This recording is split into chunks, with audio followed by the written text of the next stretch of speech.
7:38 coming up towards 7:39 in Trinidad and Tobago. Well, from pleasant discussions on Central Finance Facility, Digital Foundation, let's deal with the troubling issue of human trafficking, trafficking in persons, trafficking in human beings.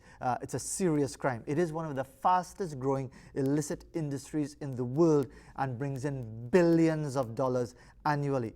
Human trafficking is the exploitation of another person's vulnerability and involves three means: the act, the means, and the purpose.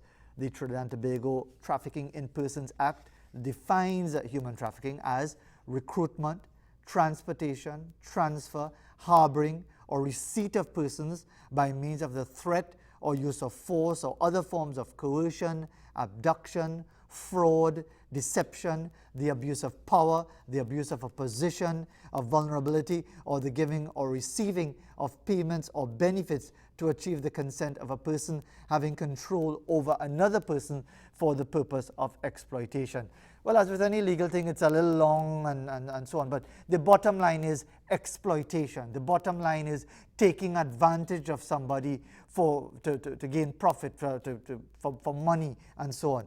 Well, to give us some perspectives on it, we are joined by two persons. We have Tanisha Haynes, who is the case coordinator for the International Organization for Migration, which is a UN agency, the IOM.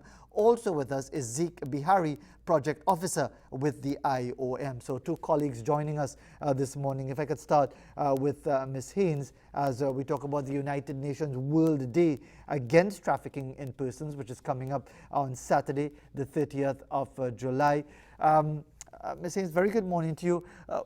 Of course, we're going to focus on what is coming up on Saturday, what is going to be used to mark the occasion.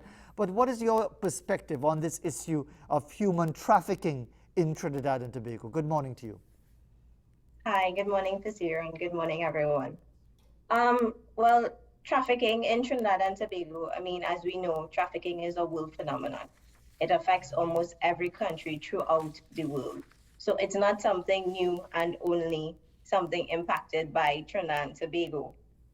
This year, for World Day of Trafficking or Against Trafficking, we are focusing on the use and abuse of technology and how technology is used to promote trafficking throughout the world. We see a lot of information with regards to persons utilizing social media, Facebook, reaching out via emails and inviting persons to apply for jobs.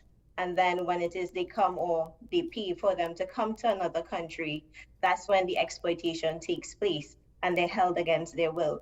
So it's something that, we're seeing even within Trinidad and Tobago.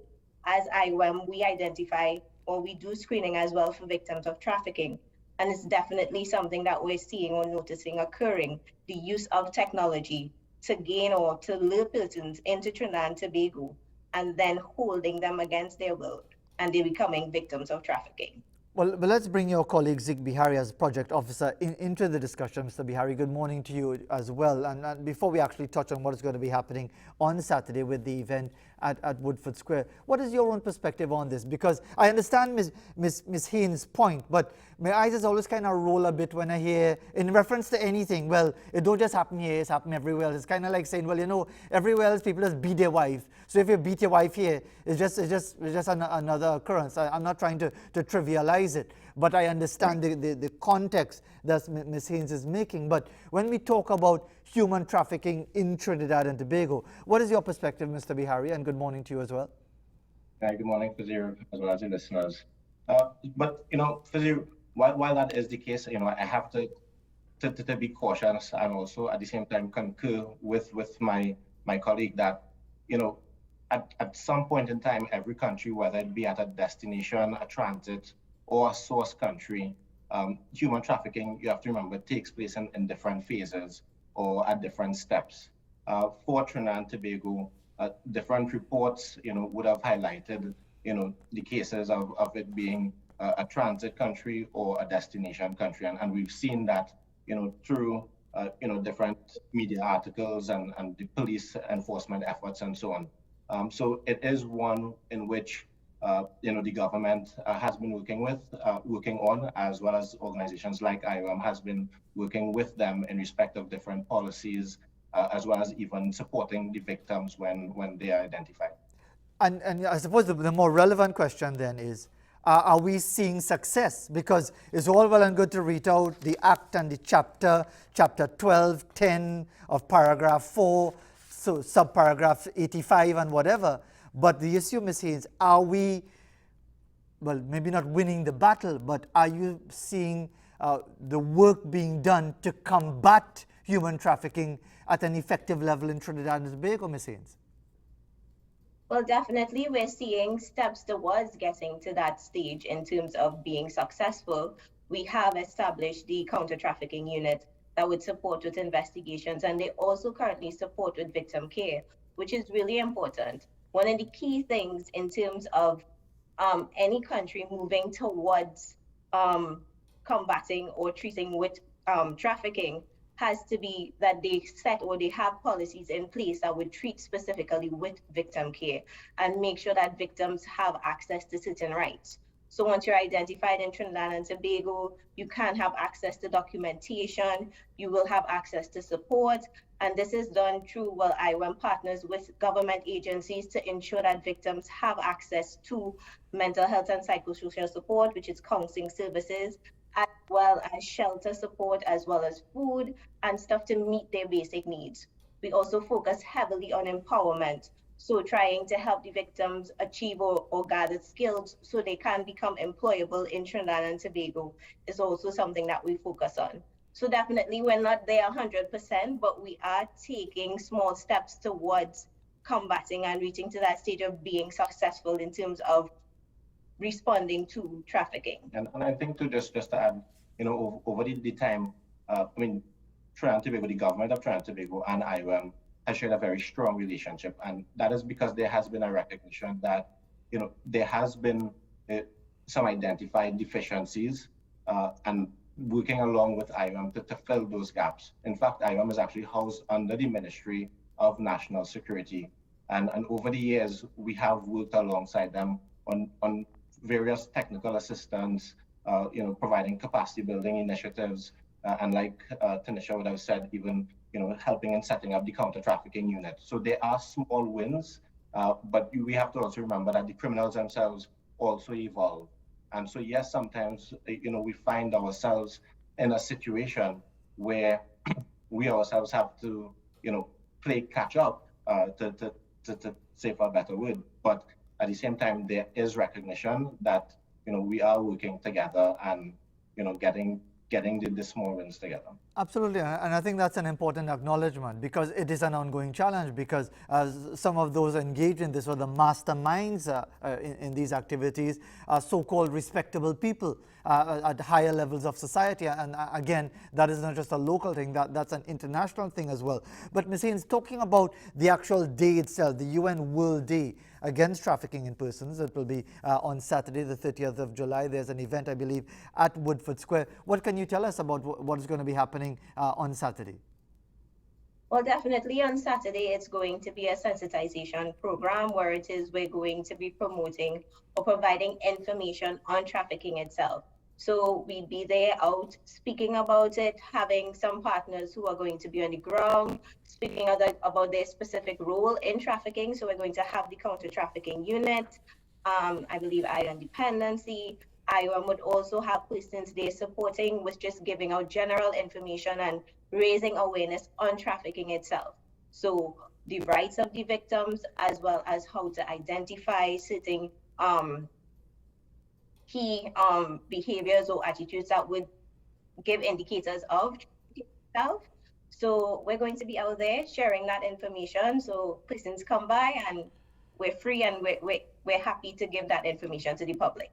And Mr. Bihari, I suppose one of the things is, I'm sure we probably all fall into the category at some time. You see something going on that didn't look too right, whether it's with an individual who looks in a vulnerable situation or some other issue of some sort, but we rather look the other way, not because we don't care, but we could do without the hassle. I don't want to set up people coming and questioning me, then I have to give a statement, and next thing you know, I'm involved in a process that takes forever. Sorry to say, but I'd rather leave it alone. What would you say to people in that situation, Mr. Bihari? I mean, as you would for any other activity that you see, it may sound cliche, but if you see something, do say something. That is the most important thing you can do, because you can help save someone's lives, someone who's at risk, and that would be the most important thing to do. At least signal or bring attention to it. And just to add yes. to what Zeke is also saying, there is anonymous reporting. So it's not that you have to give information and you're going to constantly be contacted. You can reach out to these counter trafficking unit anonymously and make a report, and that report would then feed into the different organizations in terms of having the investigation commence. So it's not going to be a lengthy process. It's just about giving the information, and once the information is received, then the counter trafficking unit can act upon it. And before I get to final perspectives from both of you in relation to where we are at as far as really countering and fighting against this practice of human trafficking, Ms. Haynes, any contact information that you could provide for anyone beyond the discussion that we're having now, beyond the interaction come Saturday itself, God willing? Any contact information that you'd like to pass on for anyone who would like to reach out or indeed pass on any information? Definitely. We can reach out to the IOM, right? And what's the contact number? You can utilize the web. You can search IOM Trinidad and Tobago, and it would come up, and you can find all information both related to IOM as the organization as well as IOM Trinidad and Tobago's office, for which all the contact information is there as well. Sure. And yes, go ahead. Yeah, we're also going to be posting flyers as well. That's going to be available on the IOM website as well as the Facebook page, so you can check us online and have access to that information. And Ms. Haynes, what would you like to say finally as we talk about this issue of human trafficking? Well, I mean, I want to encourage everyone to come out on Saturday, the 30th of July. It's going to be an interesting afternoon that we're going to be sharing this information. Human trafficking, as we say, is everybody's business, and we all have a part to play in terms of combating trafficking in persons. And Mr. Bihari, your final word as well? Yes, to say that, especially for this theme, which we are focusing on use and abuse of technology, that's the theme for 2022. We have to always be mindful of the way in which technology, the social media platforms are used. And we also have to remember who is using it. You do not know who is on the other side of it or what their intent or purpose is. And so even for a day like World Day Against Trafficking in Persons, we have to be careful of how we utilize technology. Absolutely, I couldn't agree more, because indeed it's a very beneficial tool, but can also be a very dangerous and misleading tool as well, which is why I often wonder why we in the media are so fixated with what is said on social media, because you don't even know who's saying it.